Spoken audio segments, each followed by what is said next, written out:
He bought the seat he boarded the plane, and still, with one polite smile, someone told him he didn't belong.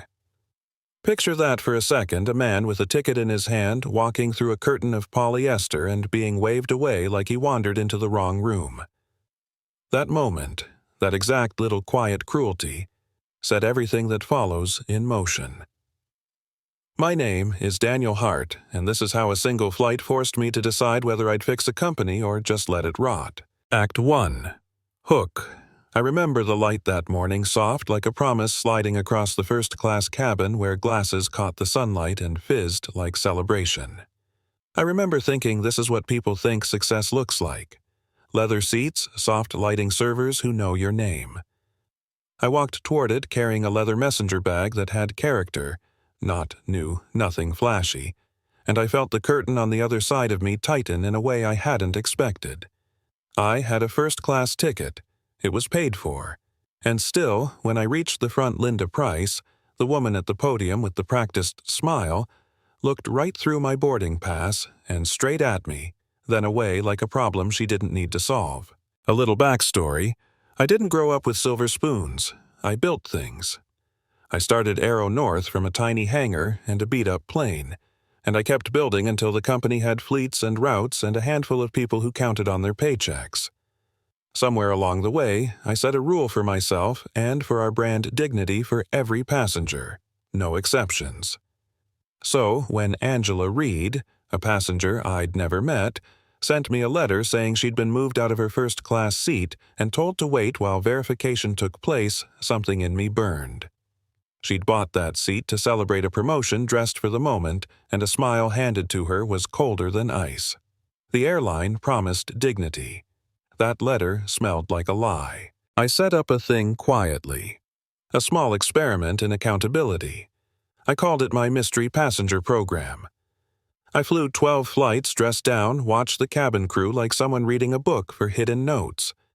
11 trips were normal service, which almost made me relax. Maybe Angela was an outlier, but the 12th flight. That was the one that tasted of thunder. Act 2. The build and the turning point.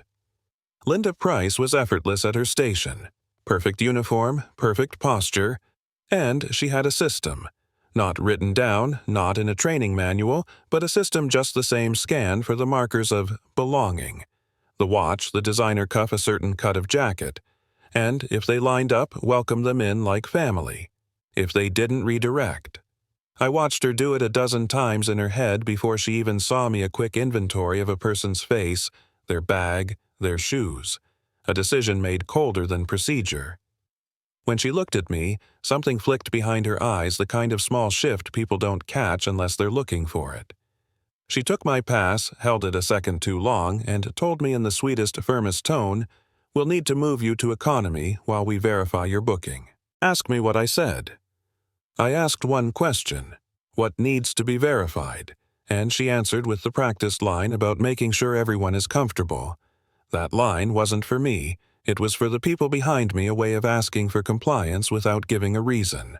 And then, as if on cue, a man in a tailored suit arrived. He smelled like a private club, he carried confidence like a coat, and Linda's smile folded into real warmth. No verification for him, no questions asked. Champagne was handed over like a ribbon. He slid into my seat as if the world was arranged by his preferences. I didn't explode. I walked back to row 18 and sat down, but inside I cataloged everything. The way Linda's energy switched. The way the man never looked at me. A little human erasure. The passengers around me. Mothers, students, workers, the majority not white. They were not invisible, but they were treated like they were. I watched through the curtain and felt the tattered fabric stand for something much bigger. I had a lever. Years before, after watching another airline's public nightmare on loop, I had built a safety valve. Code beacon. A protocol only I could trigger. It recorded cabin cams, it pinged regulators, it locked records. I didn't create it for theatrics. I created it because someone had to guarantee truth would survive an argument. Sitting in row 18, listening to a woman laugh about golf in the front cabin, I slid my thumb across the screen and hit Code Beacon. My heart was the only thing beating louder than the hum of the engines.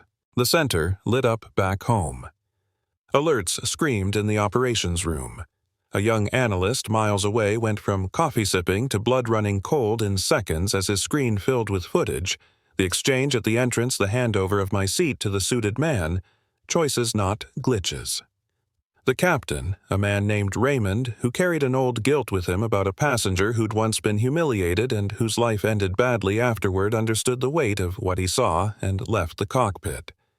He called Linda to the galley, and the moment he said my name and who I was, her composure cracked like thin ice. This is the turning point, the scene where the captain speaks and the plane itself becomes a courtroom. He asked Linda what happened. She stammered procedure. She said she was keeping standards. He asked what standards exactly, and the word standards fell apart under the light. I could see it all peel away, the years of automatic assumptions, the jokes in internal emails, the dismissal of complaints as misunderstandings. He escorted me back to the front, and for the first time the curtain was a doorway toward justice rather than a wall. There was a witness, Jasmine, a reporter who had been following complaints about our airline for months. She had recorded the whole exchange and carried 2 videos ready to upload. She pretended to look for the restroom, and as she passed me, she said in a low voice that changed everything she had. Documents, testimony, 47 complaints already filed. I handed her a card with no title, no logo, a phone number. Call it when we land. Act 3, the climax and aftermath. Jasmine uploaded the footage during descent, and like wildfire it spread. Hashtags formed, people saw their own stories reflected back. Protest followed the plane to Harborview Airport. Regulators were there. Journalists crowded the gate, and the man who had floated through my seat like a breeze suddenly had a panic in his face that was honest and ugly. The captain came on the intercom and apologized, a corporate apology voiced by a human who had decided to stand up, and I walked through the jetway with cameras flashing in the way people imagine only for movie stars. Only this was different. I wasn't there for glory. I was there to name a problem. What followed was messy and necessary. Linda was put on leave, an inquiry was convened, internal emails that joked about teaching people their place were produced. The man in the suit, Edward Lane, found his financial truth exposed. The veneer cracked, and he was suddenly unmoored. But the real work was the structural work. We didn't just fire Linda and move on. That would have been an easy headline and a shallow fix. We created the Horizon Council, an independent body of passengers, regulators, civil rights advocates, and employees who agreed to look at policy training and accountability differently. We rewired reporting systems so complaints couldn't be buried. We recorded seat reassignments. We made refusing to report discrimination a fireable offense. The change made room for stories that used to be swallowed. A mother whose son had lost a window seat got a call. A flight attendant who had been too scared to speak up before became a training lead. A journalist who had only once hoped for a big story ended up writing a book that kept pressure on the industry. And me. I went before lawmakers not for applause, but because someone had to say plainly respect isn't a perk, it's a right. Here's the thing I want you to hear.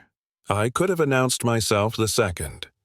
Linda reached for my pass and the whole play would have ended in 30 seconds.